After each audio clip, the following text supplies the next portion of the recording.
every word of One Man's Family is written by this wonderful gentleman.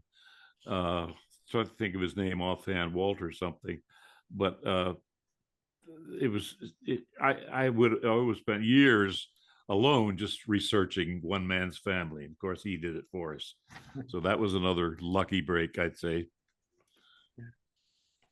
Or it was meant to be, but because probably those words or that that research could be lost unless, of course, Karl Schadow is trying to run it down. He's awfully good at what he does. Well, everything went well for us when we did that. It was looking back, I don't think I'd have the nerve to undertake it today when I didn't realize that my life would be devoted to it for years. In a way, all of my spare time went to it. So I had to resume family life later on, but it's very gratifying to know that people do appreciate it. That's my reward. That's all I ever want from it. Does anyone else have questions? Or I just thought of the name of the gentleman. I want to give him credit. Walter P. Shepard, SHEPPARD. And he was at that time with WRVR-FM. And he gave us one of our first interviews. As I mentioned, I was interviewed all over the country and even in Europe, a couple of places. But I remember we were very timid about our first interview. And we said, gee, what if they ask us something that we don't know? And Frank said, does anybody know more about old radio shows than we do after all this research? And I said, yeah, I guess we do.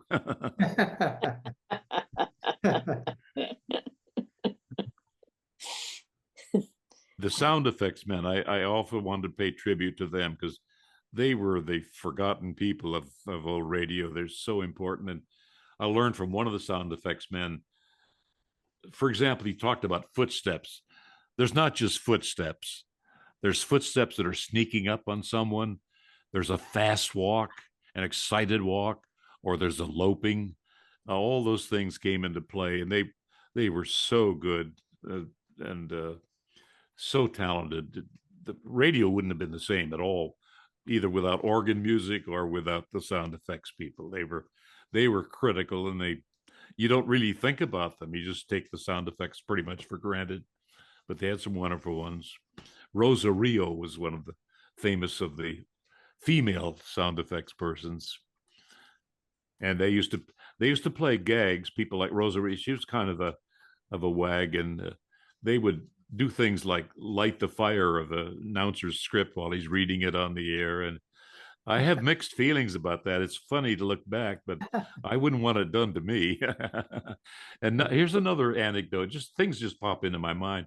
Art Gilmore, who I considered the greatest of all the announcers as far as commercials, he did all those movie soundtrack promos and so on. But I was surprised. I took a course from him at Southern Cal. It was called radio announcing. I think I'll take that course. And he taught it. And he was the announcer for Dr. Christian, Gene Herschel program. And what was the product, Dr. Christian? Some particular product. Anyway, he said that Vaseline was the product. Vaseline. And he said one time he tripped over a word. This is how formal radio was. Today, you trip over a word here and there, it doesn't mean anything. But he said he tripped over a word in the Vaseline commercial, and he said he thought it was the end of the world. He was so depressed. So it was a different attitude in those days. And another one that comes to mind, I never met him, but I got a letter from him, Bill Stern, the premier sportscaster of his time. And he was very humble. I'd always heard that he never did a World Series. And some people say, yeah, I heard him on the World Series. No, for some reason, baseball blocked him from doing the World Series. He did every other possible sporting event. But he wrote in such a humble manner. He said, thank you for including me in your book. And I thought, can you have a book about radio without Bill Stern? So he was a very, very humble person.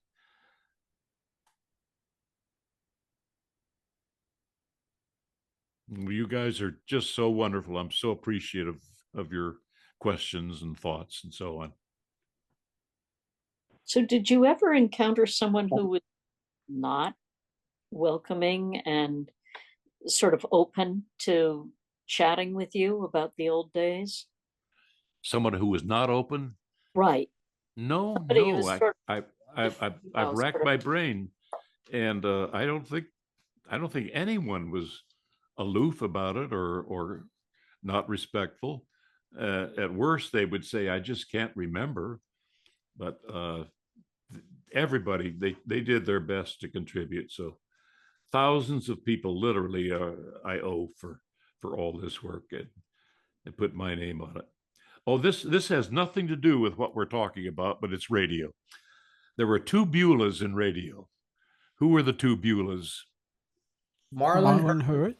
Yeah. and The other's a trick question. yeah, it is. I only deal in trick questions. Think of truth or consequences. Didn't Hattie McDowell, did she do it? Hattie McDaniel. Daniel? To finish up, Beulah the buzzer. Oh, Ralph Edwards always referred yes. to Beulah the Okay. buzzer. Trick question, I admit. But a very good one. Okay.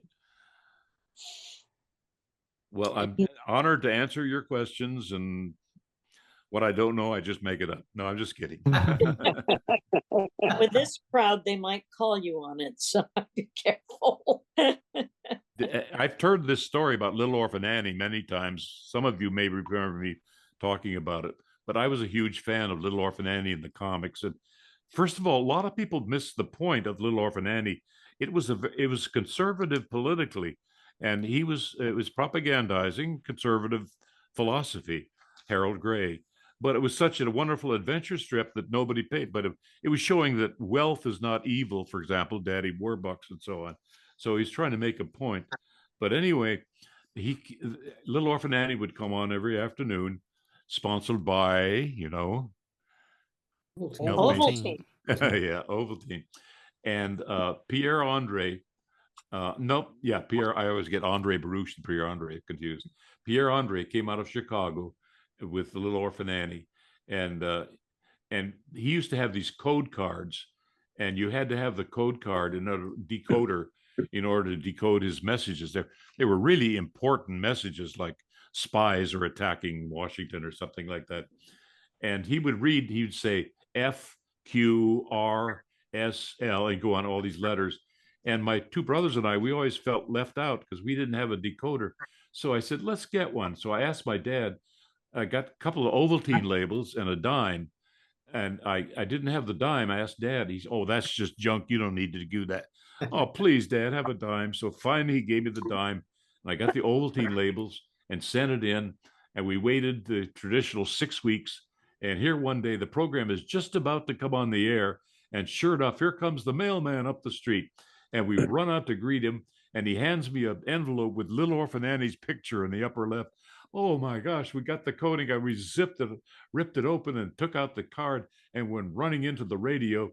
And heard Pierre Andre say, ladies and boys and girls, we have some very bad news.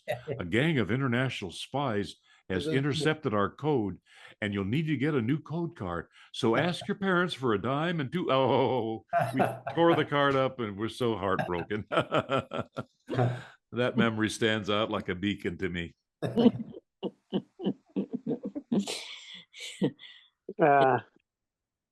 If I might, I just wanted to add, Mr. Owen, I really appreciated your presentation this evening. It was really great to hear.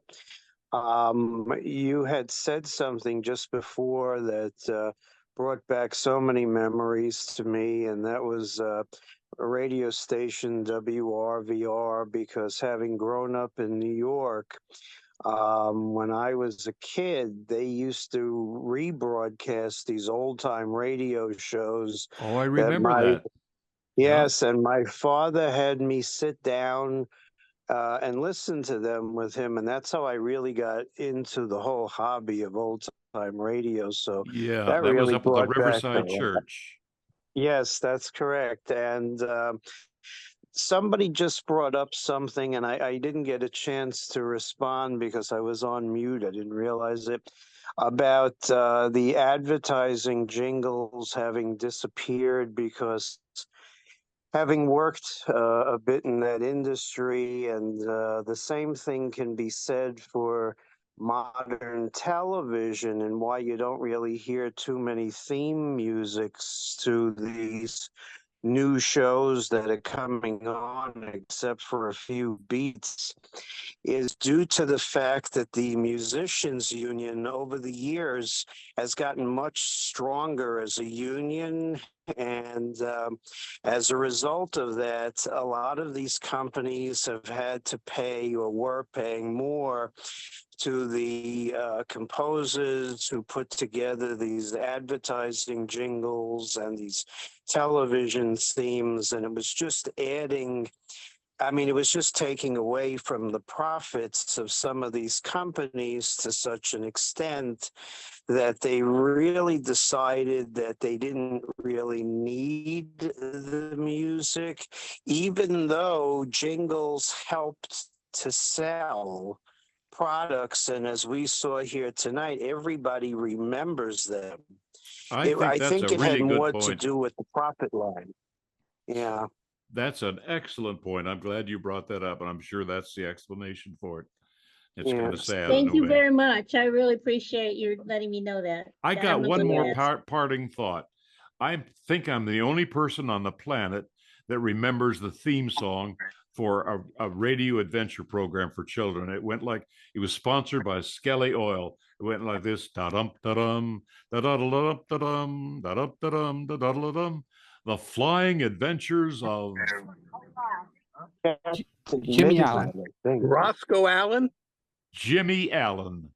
Oh, it's One Jimmy of the most Allen. I forgot. popular programs on radio, and not a single person ever alludes to it in any way, but it's just a personal memory of mine. Bill, this is Edgar Russell, and I wanted to thank you for all the years of your brilliant work at Friends of Old Time Radio. Oh.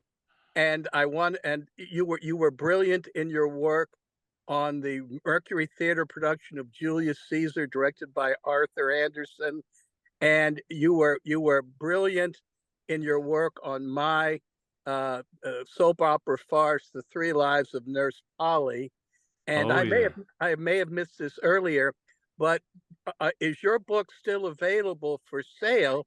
And how do we get a hold, or how do we send in an order to you? Oh, well, no, it's available on Amazon. I see it all the time, and it's all the bookstores can order it. I'm sure they don't keep it on the shelf anymore, but Amazon is the ultimate answer. They always have them. They get used ones. You can get them for, I've seen them as high as $400, and I've seen them as low as 50 cents, depending on the condition of the book. So, well, now, this is not the Frank Buxton Bill Owen book. This is the one you did a few years ago. You did another book. Oh, I've done 12 books in all. Oh. I did the over 60 trivia quiz. I did my autobiography called Dropping Names. I've done a children's book called The Surprisingest Truck, about a toy truck that grows into become a real truck. And I've done Bridesmaids and Second Bananas, which is all the runners up, Bridesmaids and Second Bananas. That's about all the number 2 thing. My point was, if you want to know what's the greatest such and such, you go to the Guinness Book of Records. But if you want to know who it's number 2, you have to look in my book. Wow. I had all the bridesmaids, but I've had a lot of fun doing my books. I haven't done one for a couple of years now. I think I've retired from writing. Well, thank you, Bill. Okay. Thank you, guys. You're just so wonderful. Thank you. Well, we're honored to have you with us. Well, you make me feel very, very humble. Thank you. Yeah, thanks for your stories and your Thank time. you. Yep. Thanks, Bill. Thank you. And Okay. thank you to Waldon for your wonderful, thought-provoking questions that brought out even more information. Edgar, you'll have to watch it on YouTube because I think you missed the presentation. Yes, I missed most of it. I wanted to take that quiz because I thought the first 3 or 4, I said, well, I'm going to ace it, but then they got progressively harder, I know. And I would have had trouble. Frank is a 1 when it comes I wouldn't have to got all quizzes. 10, I don't think. But I want to shout out Terry Lee, Agnes Moorehead, Bing Crosby. I remember that was quite exciting when Bing Crosby started taping. That revolutionized the whole industry. Right. I had the thrill of seeing him one time in person. I used to go up to Hollywood from Southern Cal. It was about a 20-minute trolley ride up there. And I used to go up to Sunset and Vine and hang around the radio studios. And early one morning, hear a Cadillac convertible's coming out with Bing Crosby driving out of the parking lot. And he was just in character. He had that little hat and he had the pipe dripping out of his mouth, and 2 young girls walked, hi Bing, and he was very, hello girls. He was so nice. But I learned something personal about him, which is interesting. When I interviewed Patty Andrews of the Maxine Laverne and Patty Andrews, the Andrews sisters, they said they didn't like working with Bing Crosby. Well, they had so many hits. I said, wow, how can that be? And they said he always would record early in the morning. And he felt his voice was at its best about 5 a.m. And so if they had a date with Bing Crosby, oh no, but they had 6 or 7 #1 hits with him. So it wasn't all bad. The singer's dilemma, trying to warm up the vocal cords before you have to sing and record. Yeah. I can see why they might have been a bit miffed. I never did that as my announcing career, but Sam Donaldson was the king. He was an ABC correspondent. He would go into all kinds of isometrics and things. Sound like he's gargling and shouting, and he wanted his voice to be at its best. I never did anything. I just started talking, for better, for worse. I think you started out with a good basic set of pipes, so that's a good thing. And my daughter was a wonderful singer. She had she always thanked me for me letting her inherit the voice. By the way, are any of your books available from Audible? Say that again, please. Are any of your books available from Audible? Amazon. Amazon has Audible for, Audible books. Audio books? Yeah. No, I don't think so. I did one years ago. I did The Captains and the Kings by Taylor Caldwell, the audio book. Any that you wrote yourself? Yeah, no, they've never been converted.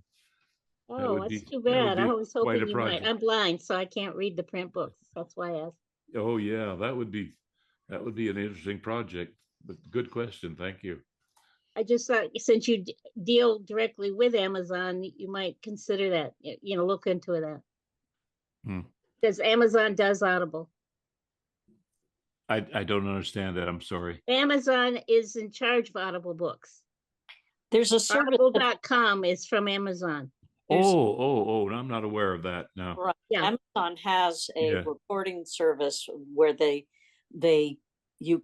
it's called Audible, and it's something that you can, it's part of the Amazon Prime service. Right, they have different actors and readers that they hire and so on that do the reading books for them, and a lot of them are all different kinds, fiction, nonfiction, you name it. It's I subscribe to it. It's a paid service. It's not free, but it's very much worth it. Well, that sounds interesting to me. Or you could train an AI system. For some of your books that are selling the most, maybe that could be an option. They could let you know what would be involved, because I don't know that end of it. That would be great. It's all about profit and the bottom line, Donna. Oh, I know that. I don't think they'd charge him anything. I think he'd pay him for something, but for rights to do that. I really don't know, though. That's something to look into. Yeah, but they would have to pay the performers who. Right, but they have people on staff all the time that do it. So, I don't know. I mean, the point is, it wouldn't hurt to ask and see what happens. John William, you have your hand up. I was just going question?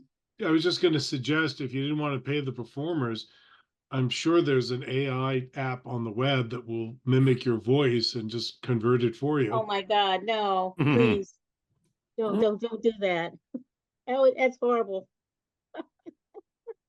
That's offensive. It really is. It's scary.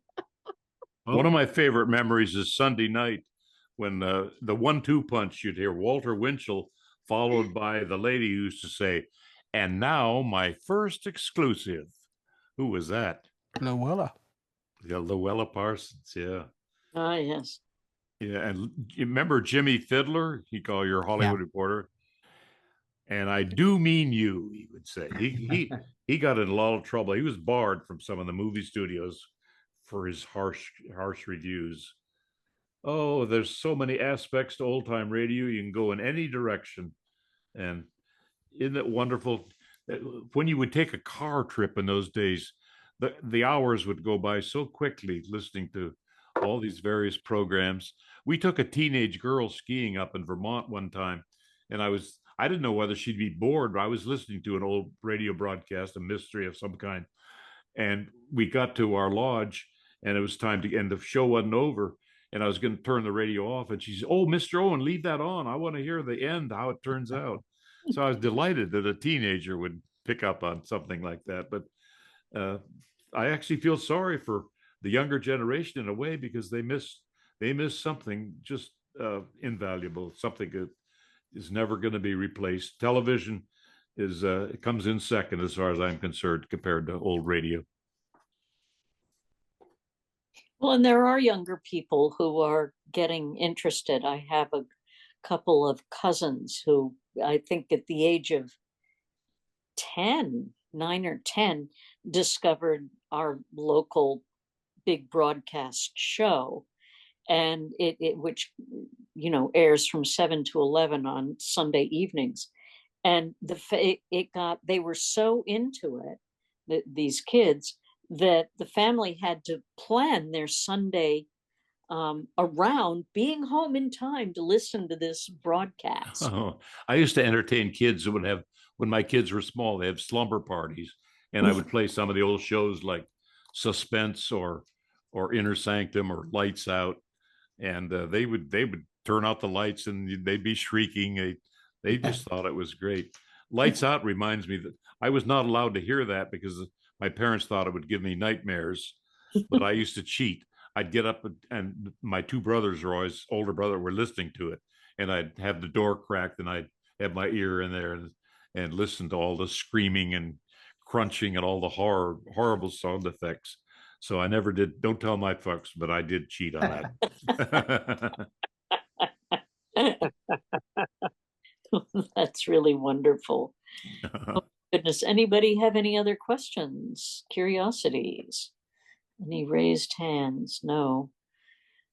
Well, I think we have imposed on Bill Owen probably long enough, guys. And Bill, please feel free to stick around and hear the answers to the quiz. Oh, okay. If you want, to stay with us, we would be honored to have you. Okay, terrific. Thank you again. Well, thank you. A really great round of applause. Thank you. Really appreciate it. This is wonderful. It's the greatest thing that could happen is to be appreciated. You're absolutely right. It's very important. It kind of helps nourish your soul. Thank you. And we appreciate you very much.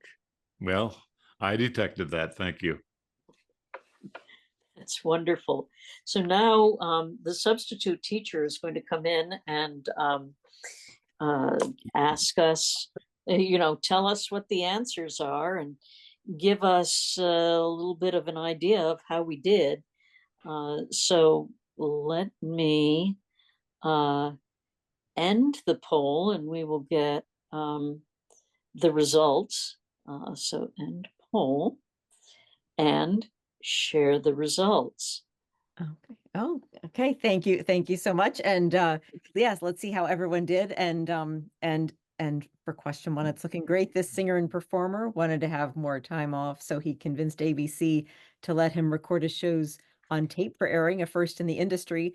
A couple people thought that it might be Perry Como, and someone thought it might be Eddie Cantor. No one was suspecting Phil Harris, but overwhelmingly you correctly guessed it was B, Bing Crosby. So very good. All moving down to question 2. Terry and the Pirates followed the adventures of Terry in the Far East. What was Terry's surname? There was someone who thought that his last name might be Smee, but everybody else guessed correctly that he was Terry Lee. So excellent. Can anyone tell us what do the names Hook, Wibbles, and Smee have in common? Where did those come from? Peter Pan. Excellent. They were all pirates in Peter Pan, so very good. Moving along to question 3. Oh, this one was okay. We have quite a spread with this one. Who was the first actress to play the Dragon Lady on Terry and the Pirates? A couple of people have thought might be Jeanette Nolan, and a few thought maybe Mercedes McCambridge, or Agnes Moorehead. The majority of, or the plurality of the votes went to Peggy Weber, and the answer is indeed C. So Agnes Moorehead was the first actress to play the Dragon Lady on Terry and the Pirates. On to question 4. Oh, and once again, we have quite a spread here. He was the original daddy to Baby Snooks, the lead as Joe Palooka, numerous episodes as Lieutenant Walt Levinson on Richard Diamond. Who was he?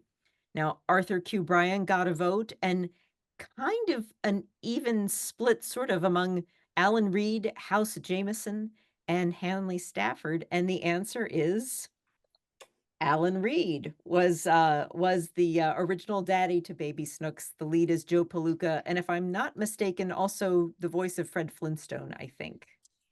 Put that out there. Okay. On to number 5.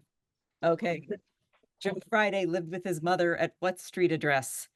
Okay, nobody thought that it was 79 Wistful Vista, because who lived at 79 Wistful Vista?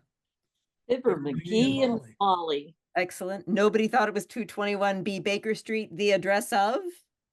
Sherlock Holmes. Excellent. Okay, now a couple of people thought that it might be 1847 Rogers Road. The majority chose 4656 Collis Avenue. The majority was correct. Collis Avenue was the address for Joe Friday and his mother. Who can tell us who lived at 1847 Rogers Road? Ozzie and Harriet. Ozzie and Harriet, yes. So to admit it, but yes, so very good to the majority. Number 6. On Richard Diamond, Private Detective, this actor doubled playing Sergeant Otis and Helen's servant Francis. Who was he? And again, everybody got some votes. A couple for Arthur Q. Bryant, and to a large extent, an even split sort of among Charles Calvert and Wilms Herbert and Vic Perrin. And the correct answer was the one who actually by a nose got the most votes. Wilms Herbert was the actor who played both of those roles on Richard Diamond, Private Detective. Very good. Moving along. Interesting. On Crime Classics, this actor played Thomas Hyland, connoisseur of murders, who narrated the stories. Who was he? A vote for Laurie Thor, a couple for Orson Welles, and then this tie between Elliot Lewis and Lou Merrill, and the correct answer is Elliot Lewis. D. Lou Merrill actually was the played Thomas Hyland. So we have a lot of votes for both of them, but the answer is Lou Merrill. Number 8. When singer Kenny Baker left Jack Benny's program, he went to work for another comedian. Who was that comedian? We have a couple of votes for Jack Carson, a couple for Eddie Cantor, a little bit more for Jack Haley, and most of you went for Jack Benny's nemesis, Fred Allen, and that was the correct answer. Indeed, it was Fred Allen. Moving on to number 9. Writers Morton Fine and David Friedkin teamed up to write crime classics. For what other Golden Age show were they the writers? A vote went to yours truly, Johnny Dollar, a vote to Dragnet, a few votes to Sam Spade, but the majority of you were correct that the answer was Broadway is My Beat. So very good. And last but not least, again, we have a divide here. This program used a well-known newscaster as its interlocutor. Which program was it? And we have 1 vote for Plays for Americans, a few votes for New World A-Coming, a little bit more for I Was a Communist for the FBI, and the most for Freedom USA. So every answer got some votes. But once again, by a nose, the one that received the plurality of votes was indeed the correct one, Freedom USA. So thank you all for your participation in the quiz, and thank you to Frank for creating the quiz. And thank you, Kelly, for reading it tonight. Yes, thank you, Kelly. You did an Great excellent job. And the class was fairly well behaved tonight. I was gonna say, I'm going to be giving Miss Stevens, you'll be happy to know, a good report. So thank you for your cooperation with the substitute. Is it too late to misbehave? There we go. There we go. That ship sailed. So we have come to the end of the public part of our broadcast.